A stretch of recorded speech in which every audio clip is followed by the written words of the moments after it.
Yeah, you Yeah, good? I'm good. Ready to go? Let's do this. What's up, guys? Welcome back to the Odum and Andrea podcast. This is a podcast where myself and my, as always, beautiful wife Andrea sit down and discuss a book of, ew, what is on here?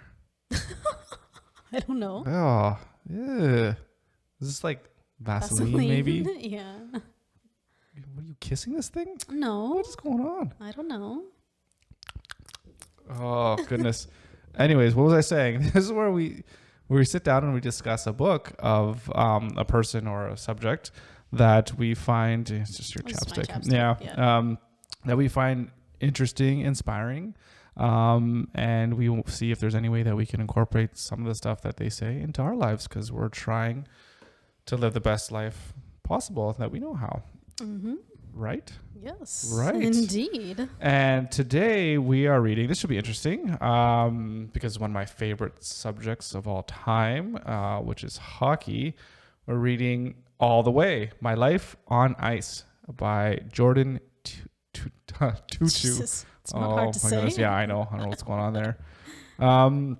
Yeah, so this is interesting. I think from him, I think he's the first Native American to play in the NHL. I don't know, maybe not. Inuk. First Inuk, right? Yeah. From Canada, right? Mm-hmm. But I mean, yeah. So this should be pretty interesting. Yeah, I don't know what's in this book. Mm-hmm. I know a little bit of his career. So there might be some interesting things I might have to say about this, depending on where this book ends up going. Well, and I'm excited to talk to you about it too, because there's a bunch of stuff that happens that I have to, like, I don't 100% remember, like in the NHL and different like things within the NHL. So it'll be interesting to hear your perspective on stuff. So right. Yeah. I mean, Yeah. I've never played in any competitive crazy league, so I No, don't know if I but can give in that terms kind of of perspective. But no, but because you know the ins and outs about I don't know.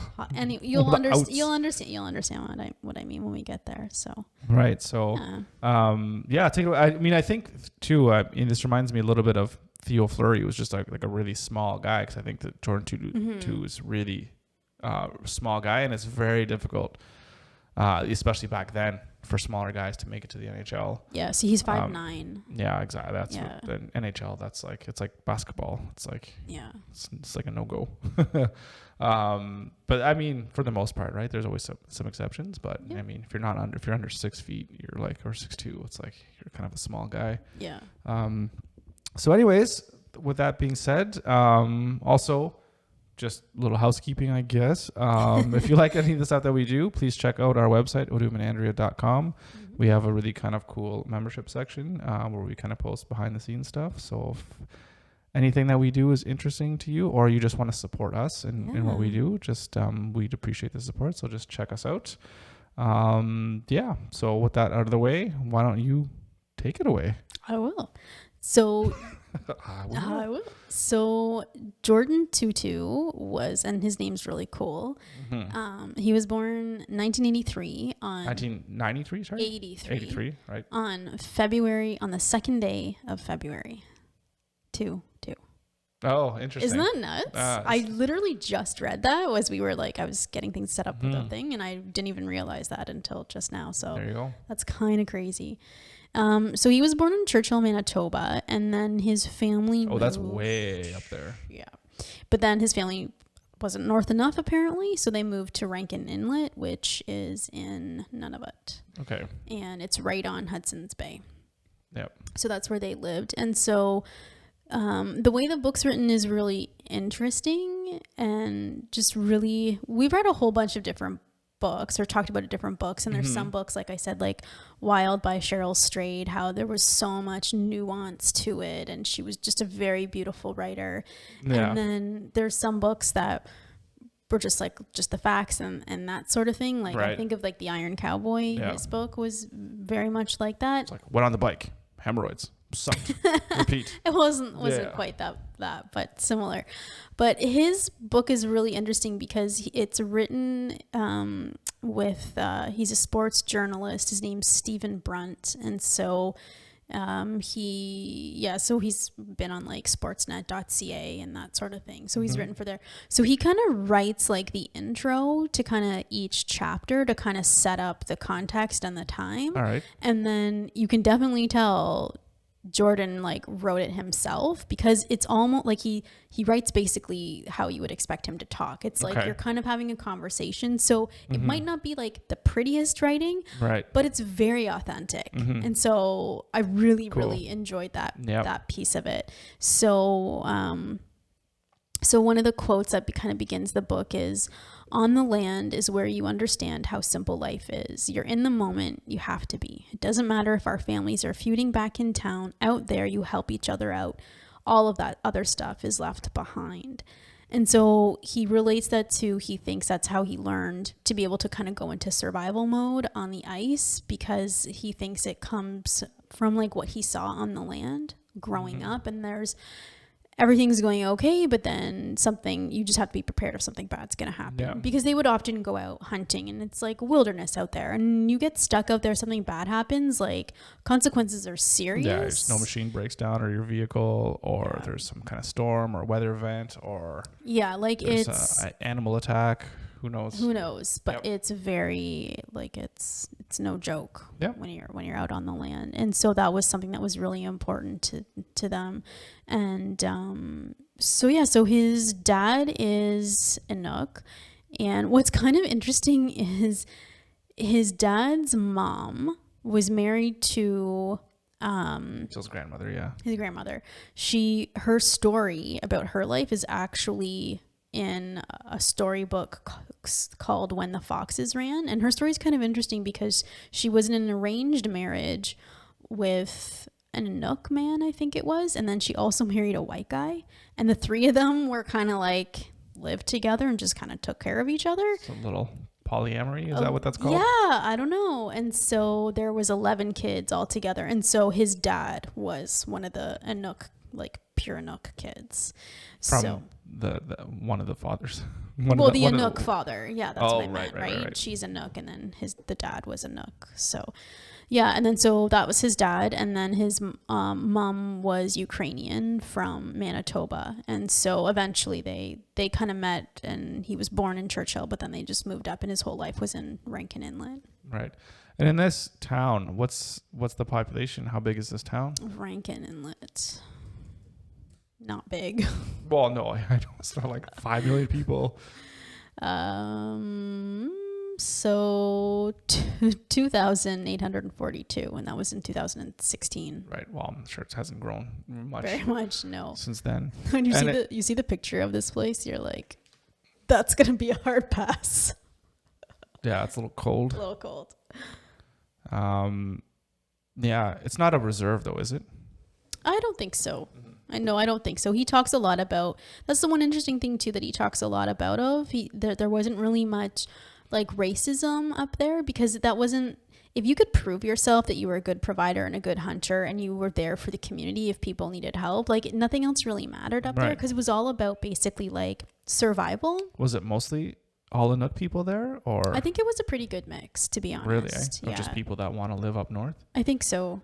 Let's go. No. What? Immediately no. What do you mean? Immediately you haven't even given it a chance. Immediately no. We'll talk later. No.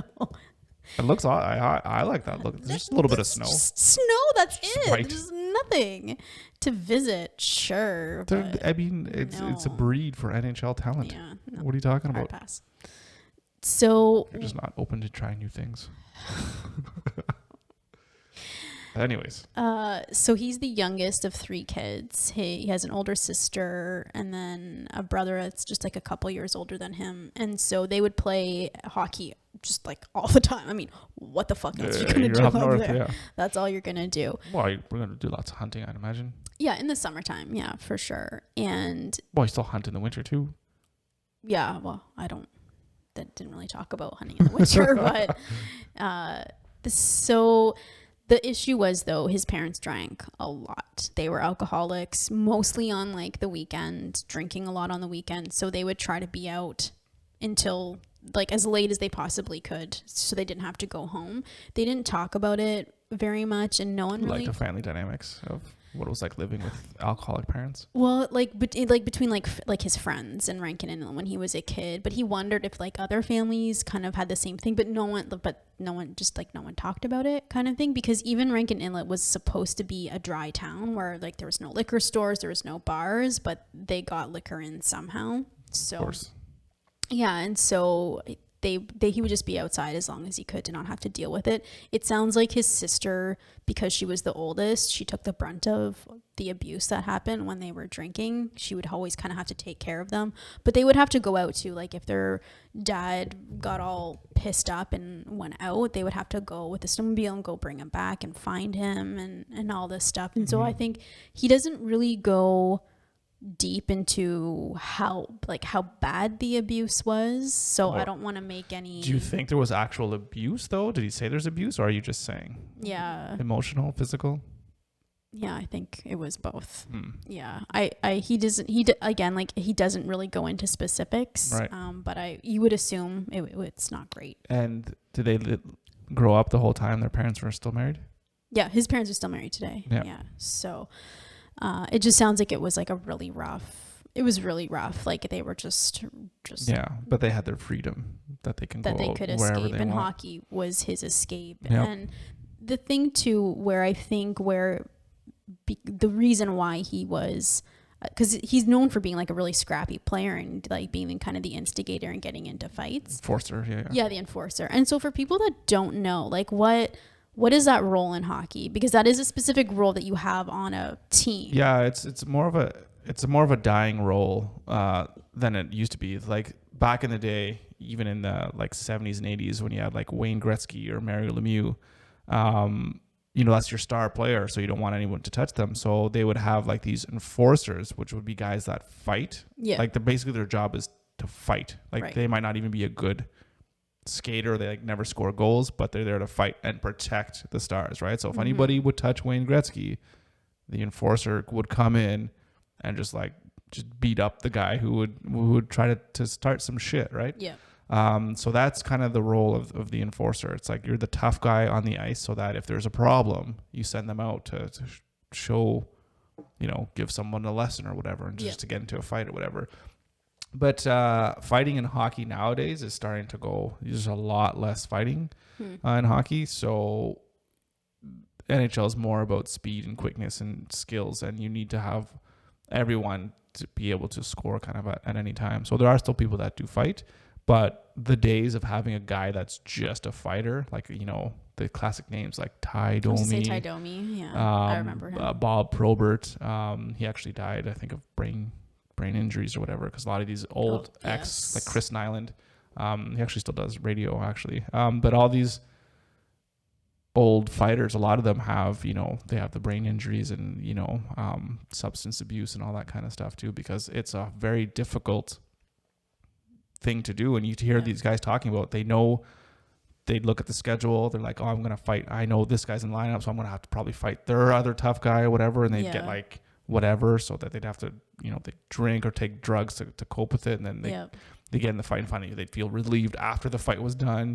He talks a little bit about that in the book. So it doesn't sound like it's a very pleasant thing, but some people, that's the only way that they know that they can make it into the NHL. It's like, I don't have the skill to make it, so if I can fight my way to the NHL. But he also talks about, like, I don't think it was necessarily he was put in that role, to be honest, like hearing you define it. Like, I guess the role that he talks about was he would kind of pick at other players, and to make them like get pissed, and then draw penalties. So that's a different role. That's kind of like the Brandon Gallagher, the Brad Marchand, the kind of what's the actual, like, is it instigator? No, it's I guess there's a what's the word I'm looking for? He's the guy that would always get under the other team's skin. Yeah. Like he kind of like chirp at you. Yeah. Kind of like hit your ankle. Yeah. It's just like, it's like the chippy guy. I can't remember. This is killing me. Because instigators like that, you're just like instigating a fight or whatever. That's not the name. That's kind of what he's there to do, to an agitator or whatever. Yeah. But there's different levels of them. Some of them, like agitators, can still score goals and still kind of make plays. So they're not completely useless like a guy that just can fight. And Well, no, can't but even that's really what skate. he did too. Well, exactly. Yeah, Exactly. He scored a lot of goals. And a lot of those guys that are scrappy, that like that are get under your skin type of guys. Some of them could score like maybe 5 or 10 goals, but some of them are like really good. Like Brad Marchand's developed into like one of the better players in the NHL, but he's still like a guy that just annoys the hell out of you. You just want to beat the crap out of him because he's just he's like a troublemaker.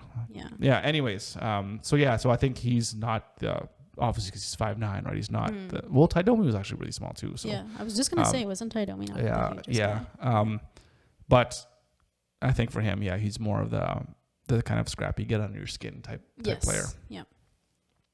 But, and I think how he kind of got to that point was he talks about his older brother, Terrence, and running around with Terrence and his friends and always trying to kind of keep up. And he was always kind of like, almost like the crash test dummy. Like they would just like push him into the boards as fast as they could. And he says, if you knocked me down, I got back up. I had to get up because I wanted to be with them, to be with these older guys that I idolized. And he says, if that hadn't happened, I wouldn't be the player I am today. It reminds me of when I was growing up playing hockey, so it's not up north as where this guy is, but in Sudbury, the snowbanks are like higher than you kind of thing. And you play on the streets and you have some mix of bigger kids and older kids. And it's like the bigger kids would always like body check the shit out of the little guys. And that's what I would do too. There's a lot of little guys, you throw them out too. And when the big guys would collide, it's like, so it's like, you're always going hard. Just playing like even ball hockey or whatever, right? Or road hockey on the ice when it's just snow. It's just a lot of fun. But and that's how guys play. It builds character, or whatever. I'm not going to get into all the politics now of not being competitive or whatever, and like. Anyways, that's just how guys play, and I don't think there's anything wrong with that as long as it's not like people like just fighting people, But playing hard and playing rough, it builds character. Yeah. Well, and he says, when I went down south, I was always tougher and meaner than the other kids. I was a fucking maniac. That's why today I'll fucking take on a guy who's 6'6". It's mind over matter. That's all because of how I grew up. So he just had to be that tough guy to be able to roll with his older brother and his friends. So the interesting thing too is like they didn't really have any like, obviously there's not a lot of people up in Rankin Inlet, so they didn't have that kind of typical house league. They just kind of like all played together and then like against each other, but they knew each other's moves so well because they always played together even though they were younger. So when they would go down south, because they would form a team, just the community. And so once a year they'd fly to like Yellowknife for a tournament and everybody would be like, oh shit, it's the Rankin Inlet guys, like these guys are savages. And so they would go and just like demolish them, right? And so it was at this point when he was about 13 and a coach from another team saw him play. It's like, oh shit, this guy's got to come into another league or whatever. He wanted him to just play in one tournament, and in order to play in this one tournament you had to live in this Fort Providence. And so that's what he did, is he went to live with just like a family in Fort Providence, which was I don't know how many hours away from Rankin Inlet, but so he had to live there for a specific amount of time. He had to live there for at least a week or a month or something like that. So I think like for eligible. Like the school year is what happened. Really? I think so but for him, like it was a relief to be away from his family and to be with a different family. So so to live there was kind of a big deal. So that was so he went to Spruce Grove, and then eventually he went to another team. He got invited to play on another team in Alberta, Spruce Grove, Alberta. And so he stayed there. But while he was there, he had to deal with at the school like so much racism at this school. And so he said the white kid, still a northern school though, eh? Yeah, junior here. I know. Sorry, let go. He says the white kids thought they knew what the native lifestyle was: fucking drinking and idiots and whatever. So, and he talks about when he had to deal with racism a couple times, even within the NHL. And so I guess he had this fight with Tyler Wright. I forget what team it was on, but so I guess. The Tyler Wright was being interviewed after their fight, and it was like, oh yeah, he tried to bite me, and he's like, oh well, I guess that's what they're used to, is eating raw meat, these Eskimos, and he called him an Eskimo. And so his response is awesome. He didn't respond in any way except the next game this Tyler was like, knew like, oh shit, I'm gonna get the shit beat out of me, because he's not gonna let that comment fly. And that's exactly what happened. And he's like, if you're gonna talk, then fucking back it up. And he couldn't, so he got a beat down with the next game that they played together. But that's how you deal with it, right? Like, well, that's how you deal with your problems, with violence. Is that what you're saying? That is, yeah. That's the NHL way. Yeah, but what I love about him is, he says, and this is another theme throughout the book, he says, in today's society, you see a lot of young kids being spoon-fed and having everything handed to them. When times are tough or they're faced with hardship, they'll just crumble.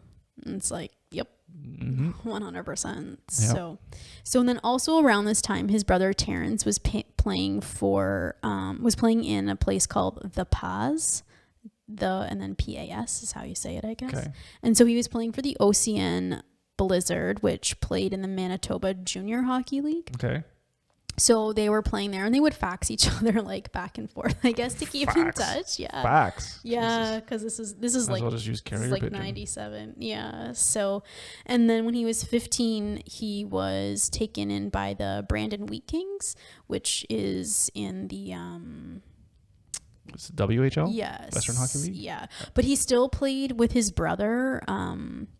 For the OCN Blizzard at that time. Like, he said it was like the best time because they were playing together on the same team. Yeah, that's cool. It was really cool. What's their age difference? I think it's a few years. So how could they be playing on the same team? How could they be playing on the same team? Because he was that good. They got him on the team. They wanted him on the team. Oh, right, because he was younger. Yeah. Right. Yeah. Sorry, it's not the older. Yeah, okay. No, he's the younger brother. Yeah, so he's playing against older kids, so it's really pushing him, right? When that's how you do. But then there's drinking all the time, and so he's just drinking like all the time with these older kids. So how old is he at this point? 15. And all these kids are like, because they're like 18, 21. So they're of legal age. Yes. They're not that old at 20, 21. You sure? That's what it said. Yeah. Huh. Yeah, that's what it said.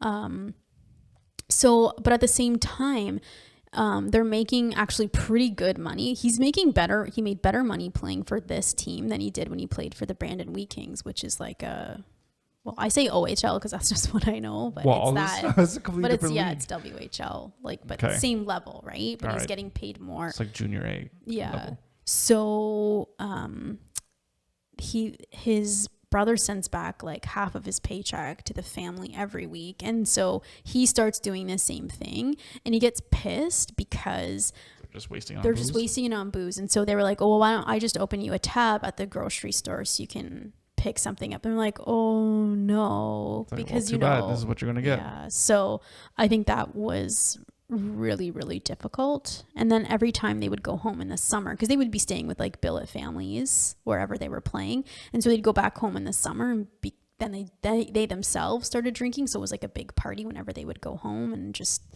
so much drinking all the time. So. Because they're popular too in the town, I imagine. Yeah, because they're these really good players. Yeah. And so he lives, then eventually he plays for the Brandon Wheat Kings, and he talks about the owner, Kelly McCrimmon, and he really credits him for him seeing something more than just a fighter within him, because this is the owner of the owner team. Of the Wheat Kings, yeah. And genuinely like caring about him and seeing like he's drinking like all the time, like, and he tries to tell him like, you need to stop drinking all the time, but obviously what's all the time? Like, how do you define that? Like after every game and like on the weekends for sure, because they usually play just on the weekends usually. Yeah, so definitely the weekends. I would think anyways. Definitely the weekends is when they're doing it, and then when he's not working at all. This is his job, right? He's just playing hockey and practicing all the time. And practicing and going to school too. Right. He does finish and he gets his high school as well. And he says about his parents. No, so this Kelly McCrimmon like really like sees something more in him than like just a fighter, and says like, we need you. Like step it up a little bit. Like we need you to become like a leader. A leader, right? And so that's when he does start doing a lot better, and he starts to do pretty well and become like a lead goal scorer. Of the team or the league? I think both eventually. Yeah, for sure. And so, but like of his parents, he says it was always about the booze and about the fact that they always expected things to be given to them because they figured they had made us. And he gets really upset about his mom when he said she used her kids to pay for her fucking addictions. So, and he talks about like her reaction, like once he's been in the NHL, like her reaction to when he says, oh, I bought this house and it's like, you know, a couple $1 million, or I bought a new truck. And she never just says like, oh, that's so awesome. Like you've worked so hard to get to this point. Yeah. It's always like, oh, why would you waste your money on a truck like that and sort of thing. So that's like pretty disappointing. Yeah. You know? So, and so, and that's, I don't know, again, it's a little bit of resentment there, right? When you're not truly happy for somebody because of their success that they had, even if it's family, it's something within that person, right? Like they need to look within to say like, well, why are you not happy for the person? You know, it's because you don't have it, right? And like, well, why is that making you feel bad? You know, like I think it's a lot of people need to have that introspection and be like, why are you unhappy when other people have success, right? It's because you see in them maybe, you know, where you will never be. Because for whatever reason you decide not to put in the effort or the work or whatever it might take. Or you're just stuck. It's too bad. You're just stuck there. Yeah. Yeah. So it gets to a point where one summer he goes home and his dad's been drinking, and his dad is like an angry, awful drunk. And it gets to the point where his dad says something like, well, you're not my son and I'm not your father.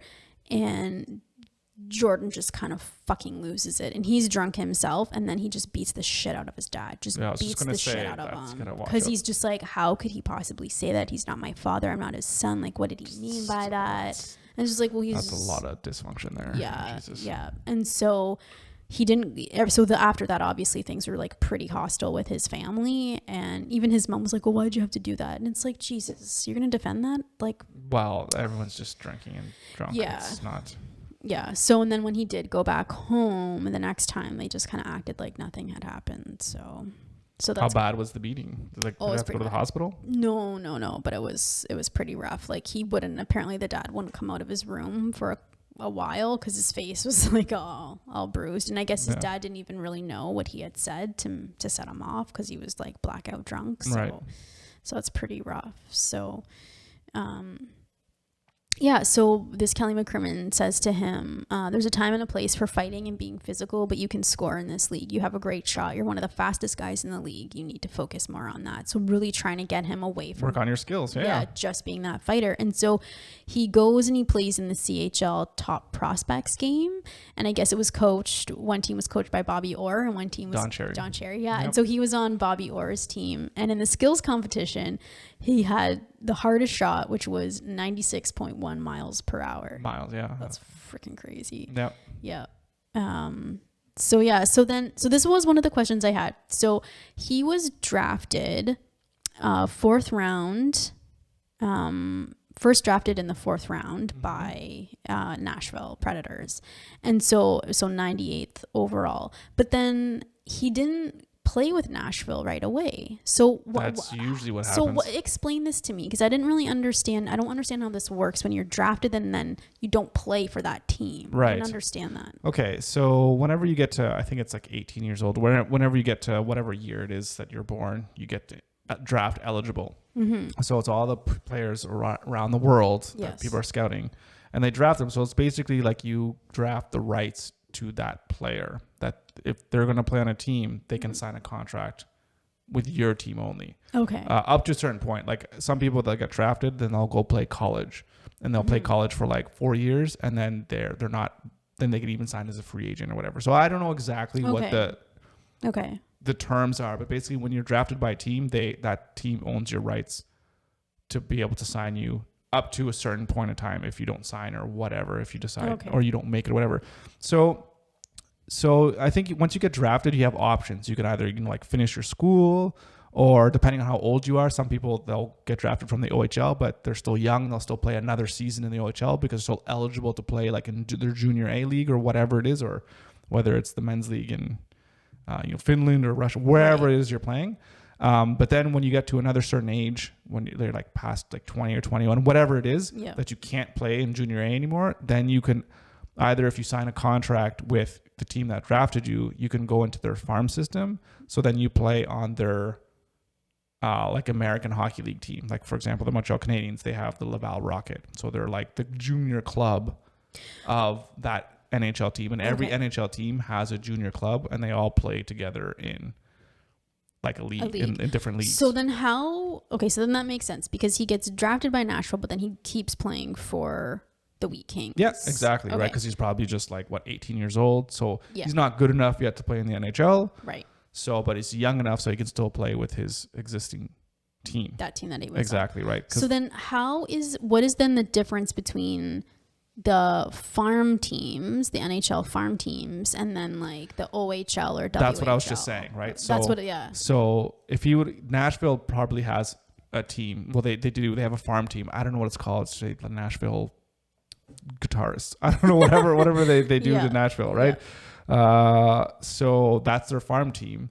But again, some of them on those farm teams are like older guys. Even some guys are like career AHLers, right? Because they're not good enough to make it to the NHL, but they're older, so they can't play with the boys in the junior leagues or whatever. So it's a whole different league separate from like the WHL or OHL. Completely separate. So it's a separate league. Yeah, it's completely separate league. Okay.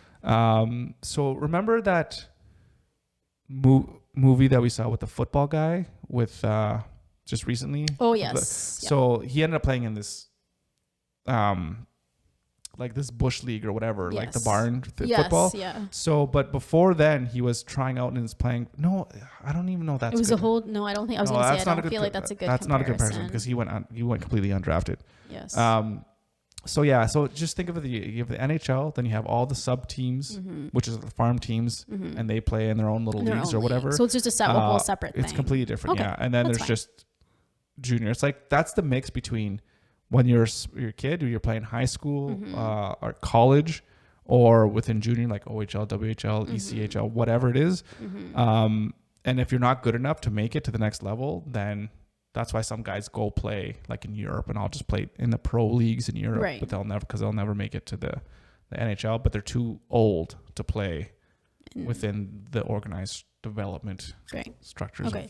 That clears it up for me, because I was just kind of confused. And then he does talk about farm teams later on that I have another question about. So I wasn't sure. I was like, where are the farm teams in relation to like the WHL or OHL? Like where are they? So that makes more sense that it's a completely separate league. Like your cousin Jamie, what's his son? Logan. Like he's playing for Broncos. The Broncos, right? So if he gets drafted, I don't know if he's draft eligible, whatever. If he gets drafted, maybe say gets drafted not very high or whatever, but he's not good enough to go straight to the NHL or even to the AHL. He'll go back and he'll still play another season, right? With the Broncos. But is there situations where a kid is drafted and right away they go play for the NHL team? Right away. Like, so like Sidney Crosby exactly type like deal? basically the people that play that gets like first, they're like because they're so good. It's like when you hear like Eric Lindros, when he was a kid, he was like 18 years old, he's playing the OHL, he's like 6'6", 240 pounds. Yeah, he's scoring like 10 goals a game. Like it's insane. It's like he's got nothing else to learn there because he's like playing with like, it's so beneath whatever. his and skill level. And he actually played in the Canada Cup, which is the top people in the whole world. Right. Before he even played one game in the NHL. Like he was like that good, and he was drafted. And his whole thing with draft, because it's like a can't lose prospect. Yeah. Same thing with like Sidney Crosby, Connor McDavid, Alex Ovechkin, like all these guys that are like so elite. Good. They get drafted like first round. Okay. They just go straight to the NHL. Okay. Usually. Some guys get drafted, they'll go straight to the AHL too, right? So it just depends on your skill level. But most prospects that get drafted, they still do a year or two back in their junior team, and then they'll go play like a more of an adult league or whatever, like whether it's the AHL or some other thing in Europe or whatever. Well, and then maybe sign a contract. Yeah. Most people that get drafted don't even make it to the NHL. That's nuts. That's nuts. But I guess like it makes more sense to me too, because he talks about like that summer that he was drafted. Then he goes to the Nashville rookie camp, and so it sounds like when he was there. They have rookie camps. Well, and that's what he said. Like when he was there, he said it was like going to school because he had to like learn like all kind of the systems and like how they worked things, because obviously it's going to be different than. Well, I mean, it's still NHL, but every team has their own set system. plays and sets how they want their people to play. But whatever. I think it really had an impact on him, because he says, what I saw there told me that it was time to start changing my focus because there was work to be done to make it to the next level. Well, that's it, because a lot of people, they'll play, in their communities and then their cities or even in their province, and they're like the top dog or whatever. Then you go. But then you get to whatever, and the higher up you go, the more people get weeded out, and then you're like, oh shit, I'm not the best person on the ice anymore. And if you go to rookie camp, it's like, I'm one of a middle pack or whatever. I don't stick out. Yeah. And it's like, oh, geez, look at a Sidney Crosby type guy that's skating circles around me. So it's, it can be an eye opener. And a lot of guys, they just never around to making it because they're just not good enough for whatever reason. Yeah. But for him, like it really seeing that really like motivated him to work look really, how far really off hard. I am from the top guys that are at the rookie camp. I gotta work. Yeah. Yeah. So then at the same time, his brother plays for the ECHL in Roanoke Express. East Coast Hockey League. Yeah. And so his goal then is to use that as a springboard then to get into the AHL, the American Hockey League, and then eventually hopefully into the NHL. Mm-hmm. And so their dream was to play on the same team together. Yeah. Well, did his brother didn't get drafted though, did he? We'll get there. So because his brother is older. We'll get there. So I'll talk about it. So in 2001, he ends up being the Wheat Kings leading scorer. Sorry, I saw you look at me when I just. So he was the Wheat Kings leading scorer. He had 32 goals, 39 assists, and 272 penalty minutes. In how many games? I don't know. But that's a lot of penalty minutes. Well, it is. I mean, especially if they're probably only playing like 40 games or whatever it is. Mm-hmm. Well, maybe more than that. How many goals? 32. And so his brother also had a really great season. People in the fans there had like never seen him play, like never seen hockey played how he played it, because he's like really similar to Jordin. Like he's just like this fighter kind of guy going out, and the fans just like freaking loved him, right? So playing like those, remember those brothers, the Manson brothers, I guess, in Slapshot, yeah. So I can't get enough of that scene where they circle. Oh, did you look at it? He comes back, just cross checks the shit out. It's just going up. It's the best. And then they're listening to the anthem. They're all bloody. The ref just stupid. And he's like, "That's what I want to go." And he's like, "Try to listen to the fucking song." Jesus, that was hilarious. So you give him for 2 minutes, and you sit in the box, and you feel shame. You feel shame. Shame's the best line ever. So his brother Terrence then gets an offer to try out for the Norfolk Admirals, and it's the AHL farm team for the Chicago Blackhawks. So he's undrafted. Yep. So he's hoping to again use that as a springboard. Yep. So that summer they're both in Brandon. They're working out during the day, and then they're just partying at night. So he's still drinking. I thought he said he was trying to stop. No, it's still like drinking all the time, like a lot. It's funny though, because that's what he doesn't like of his parents, but yet he's doing the same thing. I know. So there's even like some of the stories, like I'm not going to get into it, but some of the stories he tells about when he's drinking, like he will drink so much, wake up just in time to get on the bus to get to go to their next game, and like sleep. The one point, like he sleeps the whole time on the bus. The bus had to be like towed because it got stuck in the snow, and he didn't wake up the whole time. Yeah, he didn't wake up till he got there, and he's like on the ice, like hungover, feeling like shit. And think of how well you could play if you weren't hungover. Like, and he's just like he thinks like if he plays well, then it'll just like negate all the shit he's doing, because of course everybody knows he's drinking and doing all this shit. So a lot of other people on the team too, I'd imagine, right? Yeah, but nothing compared to him, what he was doing. Yeah. So with him and his brother together, they're out just freaking partying this whole summer, and it's really rough. So, and Terrence had just was always like the dad's kind of like right hand guy, especially if they were going out on the land and doing like camping and hunting and all this stuff. He was always the right hand man, and just always sending money home and just taking care of everybody and doing whatever he was told to do to take care of everyone. He was the mediator. He was the one everyone called for help if the parents were fighting, if there was issues. So that summer they went out partying. It's 3 a.m. and Jordan's like, we'll just sleep over at my girlfriend's house. Like, don't go back to our billet family's house, because it was like a drive away. Like, just stay here. He didn't. And so he gets pulled over by the cops on his way home to the billet family's house. And driving super drunk. Yeah. So they were like, it's not gonna end well. They're like, we're not gonna give you a DUI, because they knew who he was, right? And they don't want it to make it a big thing. And so like, because they want their team to do well and all that kind of stuff. Well, and they just know politics. Like, yeah, he's Jordan's brother and blah, blah, blah. They, he's played there before, so they don't want to make it a thing. So they're like, we're not going to give you a DUI, but we're going to impound your truck. We'll take you home, but we're just going to impound your truck. So typically, I guess, when you deliver someone home that's, been drinking, you're supposed to give them, like, put them into the custody of someone who's sober, right? So they should have given him to somebody that was drinking. They didn't do this. They just let him go. So they didn't even drop him off at home? No, they dropped him off at home, but nobody was there. Nobody was there to deliver him. Well, people were there. The billet family, they were sleeping though. They didn't bother to wake them up and say, okay, can you just take care of him? Because he's been drinking all night. Especially like if, someone's going to throw up, you want to make sure they're okay. So they don't really know, obviously, like what his thought process was at this. They can only speculate, but they thought he's been under such enormous pressure. He's afraid that this is going to get out and he's not going to be able to try out and go for this team. He probably feels humiliated that he's let everybody down, because everyone's like counting on him to bring in the money, and he's letting his brother and his family down. So he commits suicide. That night. Yes. Yeah. Oh, that's unfortunate. It's awful. Like gunshot? Yeah, with a 12 gauge. It seems like I'm missing something to the story. That's how I felt too.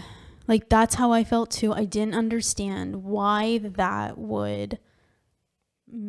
Like, did the cops? Maybe because he was like obviously bribe him, or not bribe him, blackmail him with something. I don't think so. It didn't sound like that. Because it sounds like they were looking after him. That's exactly what it is. Like, it wasn't going to get out. So I don't know why, and that's why could just be living in that house and just the unbearable pressure that they never really knew what the pressure was of trying to keep the family together. Yeah, and then you put one toe out of line and you kind of get caught on it, and it's just like the whole house of cards crumbles. I don't know. It's just so incredibly sad, and the sad thing, like, he was 22. Yeah. Like, it's just, and all this potential, it's just like crushing. Yeah, because I mean, even if you're not even going to make the NHL, if you can play pro somewhere else, right? Like in Europe or whatever. No. And yeah, you're not making great money, but I mean, you can still make, people in the NHL, they make, $70,000-$80,000 a year playing hockey. It's not bad. I know. You know what I mean? I know.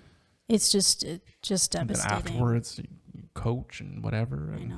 I know. So just a devastating for the whole family. And well, more so for Jordan, I would imagine. Well, he says his parents are still not over it. Like, it's still, they haven't just not been able to move on from it. He understands, like, he has to be able to move on. Like, he says, I could have just quit playing hockey altogether, but he's like, I knew, like, I had to do it to fulfill our dream. Like, and I know Terrence would have wanted me to continue to fulfill that dream. But also, like, I think he had a lot of guilt because he was the younger brother, but he was the one that was more successful because he was drafted. He was the better player. Yeah. So yeah, but he said, like, the Predators, that organization they were incredible to him. They were so supportive of him. Yeah. So I imagine so. I mean, protecting their assets too, but yeah. Yeah. But I hear there's pro sports here. We're talking lots of millions of dollars that are associated with players. So yeah. So then it's good to hear that at least they take care of people that way. Yeah. So that season, so he does play the next season again with the Brandon Wheat Kings again, and he ends up being the lead scorer of the WHL that year. The whole WHL. The whole WHL. Yeah. And then he made it on to Team Canada. And what was kind of cool was that year that he made it on to Team Canada, the World Juniors were here in Halifax. Oh yeah. Yeah. So but we talked. We were in Waterloo. We were in Waterloo. But he said like that was kind of like tournament was a turning point for him, because that's when like. What year did he play on the World Juniors? I want to say it was like 2001. Who was on that team? 2001, 2002. Do you know who the captain was on that team? I don't know who the captain was, but like he talks about playing against. Because he played with Marc-Andre Fleury. Yeah. And Russia had Ovechkin. Yeah. Was that the Ovechkin? Was that the name? Was Crosby on that team then? I don't know. They lost though. Canada lost 3-2 to Russia. So. For gold? Yeah. Ovechkin played 2 years, I think, in juniors. So maybe it was. Because I think because there was a big one, it was Crosby versus Ovechkin. That was a big thing. I think there was. Maybe I could be wrong. Yeah. But anyways, because those two were rivals. I think they were drafted back to back, like 1 year versus the next year. I feel like I remember that too. Yeah. So they might have crossed paths somewhere. Yeah. So, anyways, it was just kind of neat, that Ovechkin. Yeah. Yeah. No. Like when you're playing on the Canadian, I mean, you're talking about like when you watch World Juniors, like there's a difference. Like, if you go to like a junior A game or whatever. Did you ever come to the Sudbury Wolves game with me? No, you and Maya went together. Did you ever go? Did we ever go see any games? I think we went to a Kitchener Rangers game. Yeah. So I know we saw the NHL game, but anyways, you watch those games, and it's good hockey, right? But it's not like the NHL where it's like zippity zap, tape, rule, whatever. Yeah. But then when you watch like the World Juniors, it's like the quality of game. It's like it's miles ahead, because it's literally taking like the best player in this league and that league and just a few leagues, and you put them all together, all from around the world. So it's high quality, good hockey. Yeah. And a lot of people that play in World Juniors, they end up playing in the NHL. Well, and that's what he said. Especially is for like, Team Canada. Yeah, and he said like this is what made the coaching staff in Nashville kind of sit up and take notice, because everyone was talking about him because he was the first Inuk player, and just because he was such a force. But he said for him, like the best thing was the reaction of like all like the Aboriginal people in Canada, because he was such a role model for them to be the first to kind of be in that. It's too bad he's tournament. This is a role model, but he's just like drinking all the time and not. I know. But anyways, we'll see if he yeah gets out of it, but let's continue on. So then that next season was when he started to play in the NHL. He didn't go to the American Hockey League. He made straight to the NHL. He went straight to the NHL. Oh, good for him. Yep. So so his first game, so he says he needed to cause havoc and draw penalties. I just love that. He needed to cause havoc and draw penalties.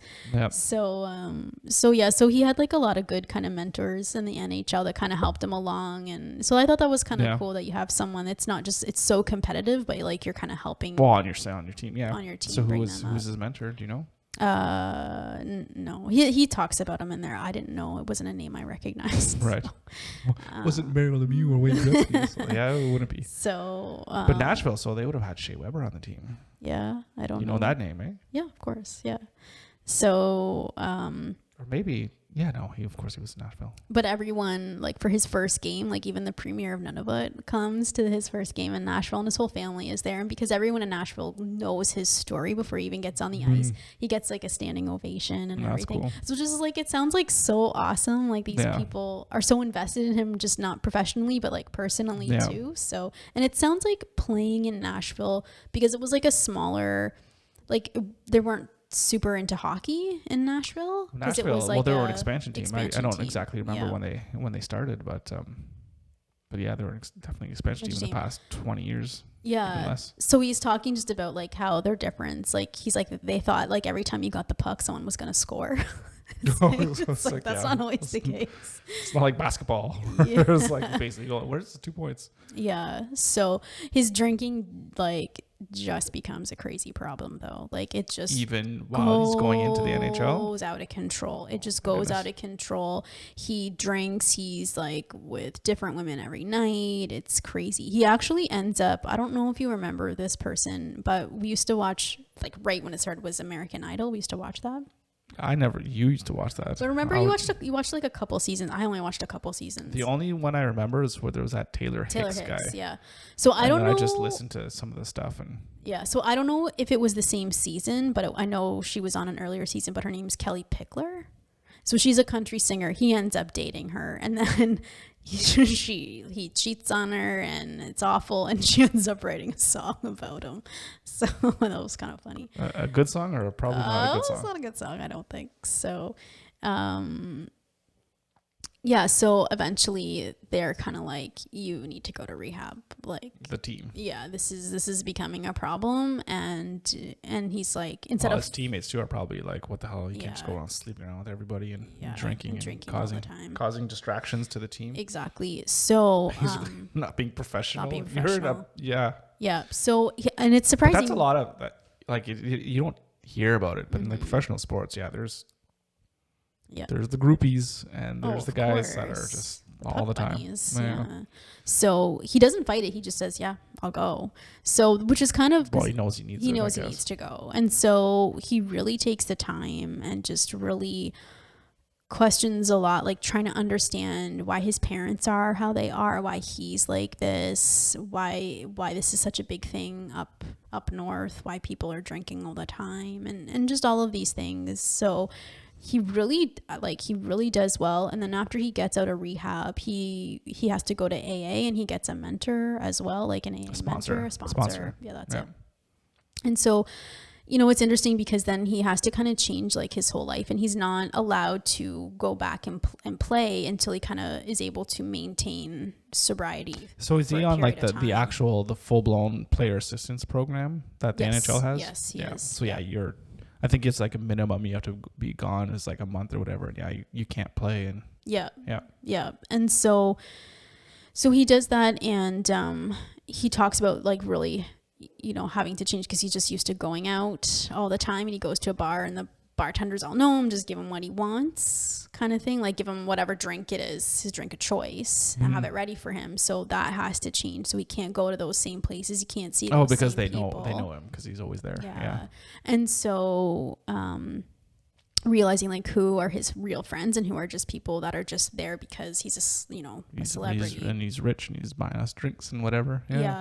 And so he also had to make like a lot of apologies, and it sounded like this was a real eye-opener for him, and like he didn't realize the destruction and the chaos he created when he went back to Rankin Inlet, and when him and his brother would go there and just like drink that whole time, and then all the people that would drink with them, and the chaos that would create within their own families as well. The communities, so he had to do like a lot of apologies and take a lot of responsibility, but he does it, like he just does it, which is like just amazing, I thought. So and he says even like living in Nashville, it made it, everybody knowing that he had gone to rehab made it really easy for him in a way, because when he would go back to those bars, everybody would know, okay, well, he's just been in rehab. Like, I'm not going to give him his usual drink, right? And so they would be like, oh, do you want a pop or a water? So it would, some juice or some cookies. Yeah, but it made it easier for him to not be so tempted. And he says he's never been tempted to drink again once he's been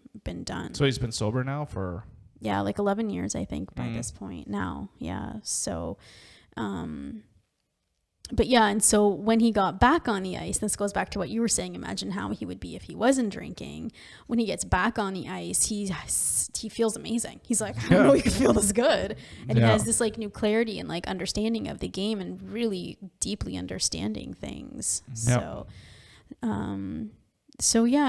then it's interesting because then you were talking about some of these enforcers that do have like these brain injuries and stuff, and there are some that have died.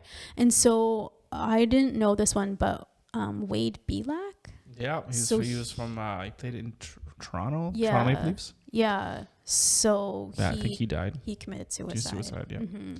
So I thought that was interesting. And he knew him, I guess, pretty well. And he says, anytime you lose a brother or a friend, it's like life kicks you right in the balls. The test is how you react to it. Are you going to fold and crumble and let it beat you, or get up and live to fight another day? Mm-hmm. Yeah, you have to pick yourself back up. No one's going to do it for you. Yep, 100%. Yeah. So in 2012, he becomes an unrestricted free agent. He's doing so well, and I guess the Predators like offered him like a new like contract. He didn't take it because he was having like the best year of his career. He didn't take it. He figured he was worth more than that. Right. So they offered him a contract before the end of the season, right? Before he would become an unrestricted free agent. Yeah. And they offered him another contract. I'm not sure what the time was, but it was even less than the first offer. So he's like, no. Yeah. So by this point he had spent 9 years in Nashville playing for them. So he kind of was like ready for a change, and he wanted an opportunity to win the Stanley Cup. So he went to Detroit. So, but this was when it was the lockout.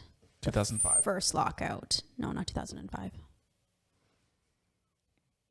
was the 2011-2012 season. Oh, there was another lockout then? There's another lockout even after that. Right, I can't remember all the stupid lockouts. Yeah. So he signed a 3-year, $5.7 million contract with the Red Wings. But then there was the lockout, and so he wasn't able to there was no training camp really or anything that year, and so I don't think they went to play until like January of that year.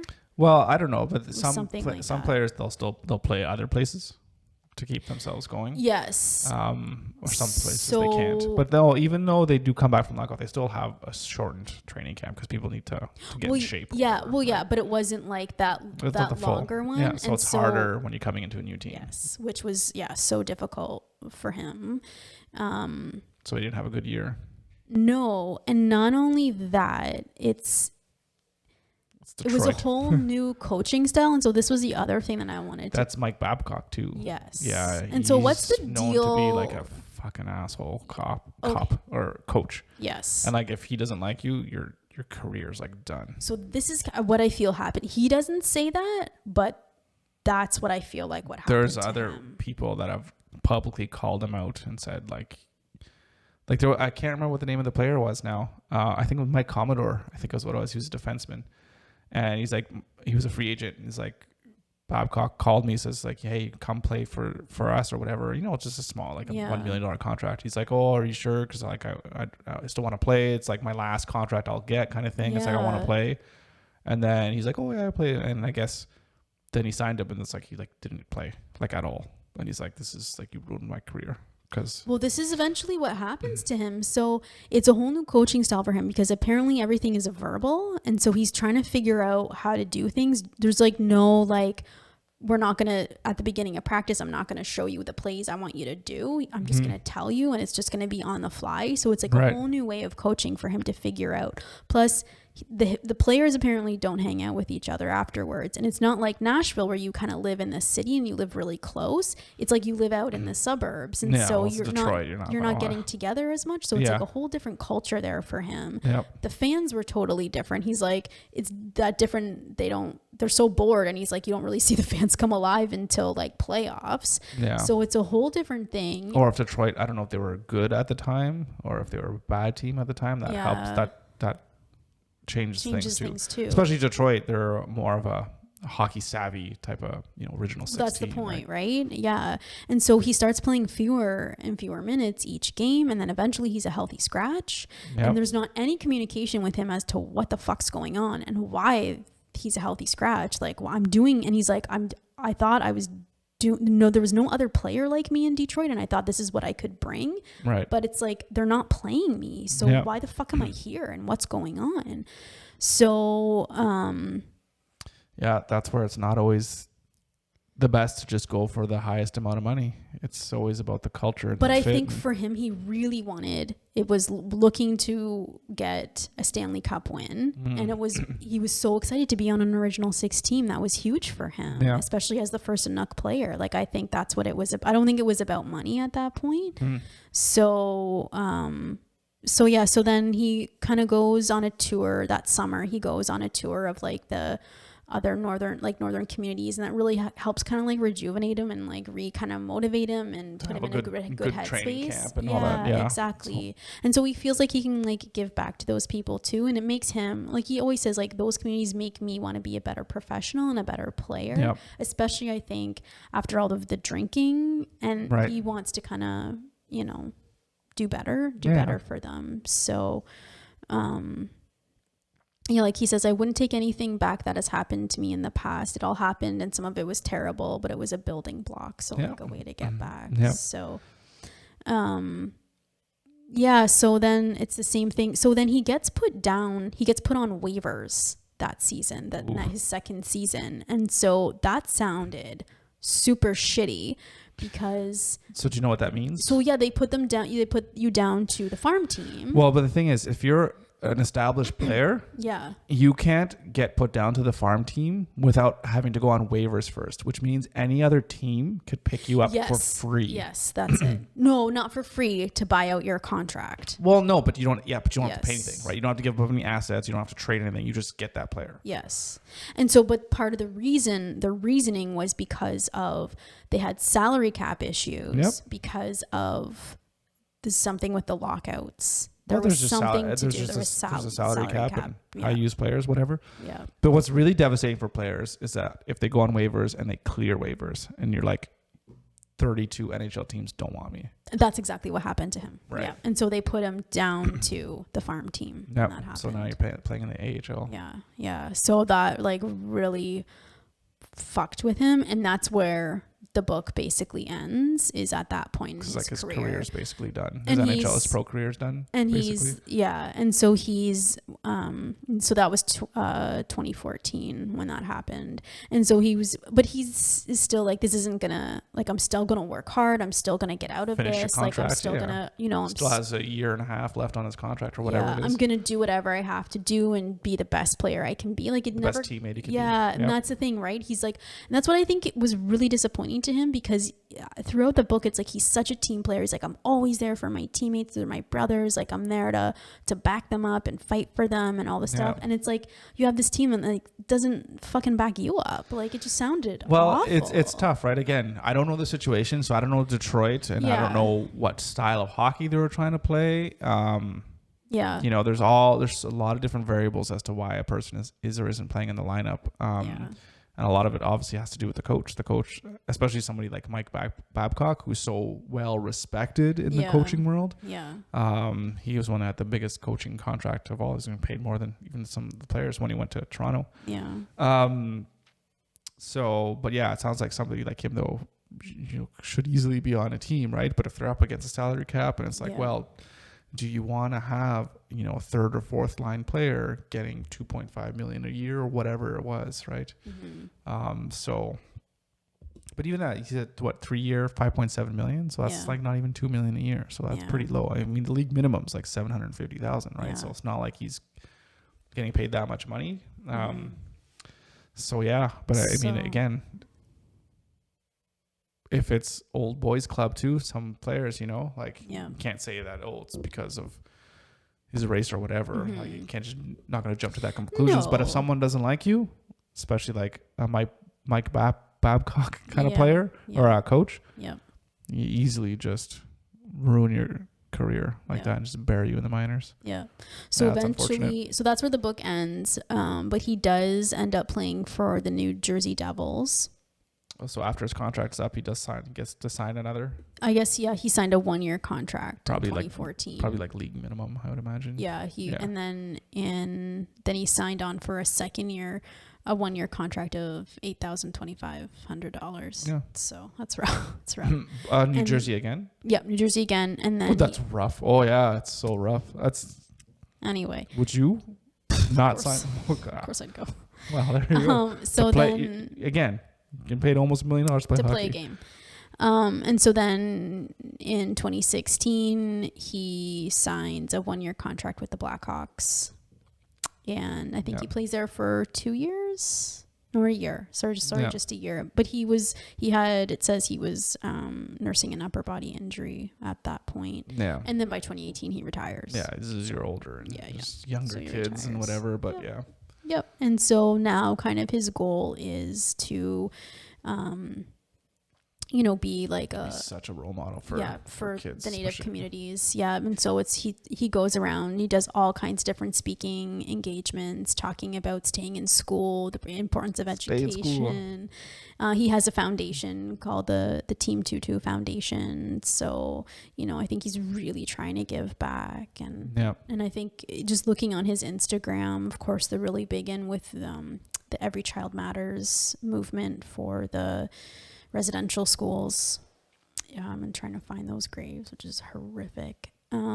So his story was just really, it was heartbreaking at times, just listening to the abuse. Like, there's so much he didn't say about the abuse, so you have to wonder just how much there was. And then his brother, like, I can't even imagine that, just the not knowing the real reason. And it does sound like you said, it's like I feel like I'm missing something there about it. But it could just be I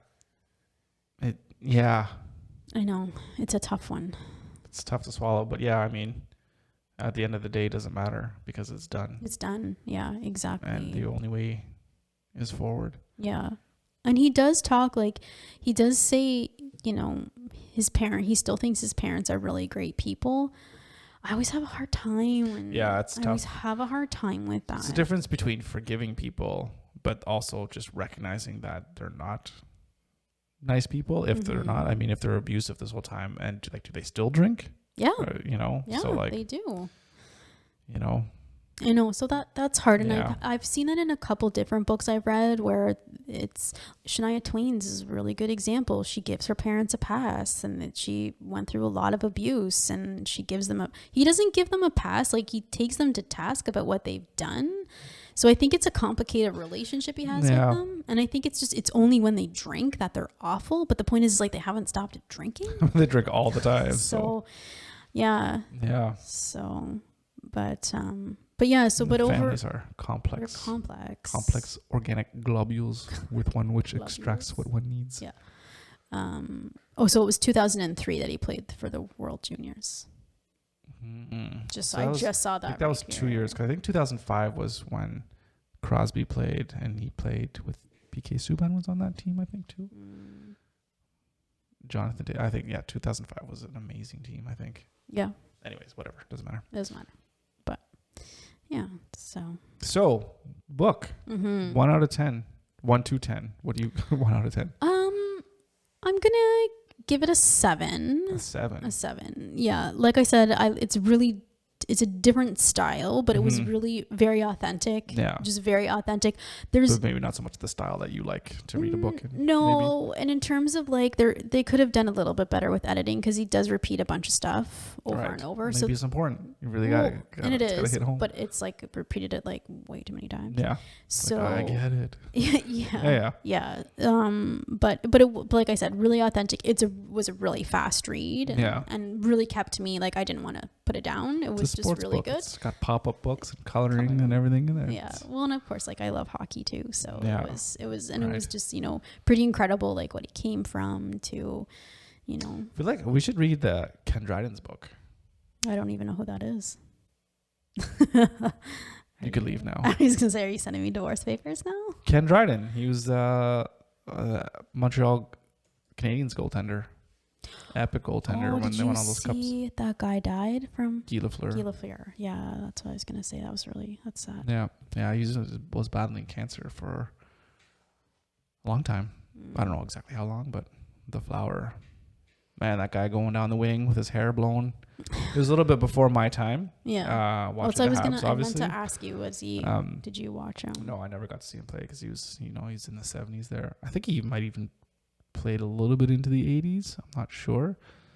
But I mean, I didn't really start watching hockey till like 90, and I was 10, 11. And then in 93 when the Habs won the cup, which was like amazing. I remember staying up all night watching those games because like every game went into overtime. Oh, it was crazy. It was epic. But yeah, that was way after, like Lafleur's time. Cool. But yeah, anyways, Ken Dryden, he wrote a book about hockey. And I think, did he write several books? I don't know. There's lots of hockey books, obviously, by a lot of hockey people. No, it looks like he wrote a bunch of books. Yeah. Yeah. There's one specifically that I want to see. I want to read. Yeah. He's For the love of the game or something like that. I don't know. He's actually was a member of Parliament too. Was he? Yeah. Okay. Yeah. What party? Liberal. Our good friends, Liberal. It's unfortunate. Yeah, well, no one's perfect. That's true. That's true. I always find a way to throw politics into this. Anyways. So, again, in terms of, it's not anything that we want to do. I mean, obviously, I'd love to play in the NHL, but it's probably not going to happen. Just work hard. Anything can happen. It's like, no, not everything can happen. But in terms of inspirational book, it's 10 out of 10. I mean, it's 10 out of 10. It's 10 out of 10 because it's, where he comes from a place where they don't even have like house league hockey. Like there's no one you need like teams. Right. And it's like, that's what he keeps saying is no one expects you to become a professional hockey player from Rankin. And then it's like, did they even have an arena there? Oh yeah. Yeah. Well, his dad coached. Yeah. Right. So, yeah. And then of course, it's always so cold. So it's probably outdoor rinks all the time. So you could always be playing hockey. And I think what it is it's not so much that you have to play with all kinds of people all the time. But again, if you're just out there with your brothers and your family, just playing 2-on-2 or whatever, just constantly playing, that's what will put you ahead. Like the Stahl brothers. They came up from Thunder Bay. And of course, Thunder Bay is obviously a lot more cold. Well, it's cold, but there's a lot more people. But I think their parents, they had the backyard rink. So all the brothers are just playing constantly all day, every day. And that's what it takes. And of course for him, having that competitive edge of being the smallest and the youngest guy to just always get back up, it just helps you get stronger and know what you're worth and what you can do. Yeah, absolutely. So that, if you keep at it, you can get places. For sure, maybe not the NHL or whatever, but But even like, overcoming the alcoholism, which is the big thing. Because I can't. I know. Makes me sick hearing people like just constantly drinking and like what are you doing to number one your body? And it's like you're supposed to be this fine-tuned athlete, and you're like, I know. Remember that movie Flight with Denzel Washington? I didn't watch all of that. Oh, that's because it's hard to watch because it's like he's just constantly drinking. It's like you think you're gonna stop. It's like, click. It's like, no, constantly getting the drink. And it's like, it takes over you. So addicted. Well, not only does it take over you, but all of the chaos that you leave behind from doing it as well. It doesn't just affect you. Addiction affects everybody. And especially from him being a celebrity and a role model for so many people. I mean, and like I said, the stuff that goes back when he went back into town and started drinking all the time. It's like a small town and everyone knows what everyone's doing. Yeah. So tough. That was rough. And then just, having to deal with, I think he felt a lot of guilt after his brother took his life. So having, getting through that as well. Like, and then overcoming all that. Yeah. And even like on his website, there is, the suicide hotline and the kids help phone as well. So definitely mental health is a big thing for him as well. So for sure. Yeah. Cool. Right on. Well, this is a good book. Good choice. Yeah. Good choice. I enjoyed it. I really enjoyed the book. I thought it was fantastic. Yeah. We'll see what you have in store for us next week. Ooh. Something good. Yeah, I'm excited. So, but until then, as always, thank you so much for listening or for watching, however you're consuming our show, whatever it is. Again, check us out at odumandandrea.com if you so please to support us. We would appreciate it. Absolutely. And with that, let's high five it. Don't be shy. You can do a high five. You're getting better. That's good. I'm very proud of you. Get you a cookie after this. Oh, sweet. I love cookies. So until next time, have a great week. Keep grinding. Keep at it. Keep working, and you'll get there. See you next week. Bye.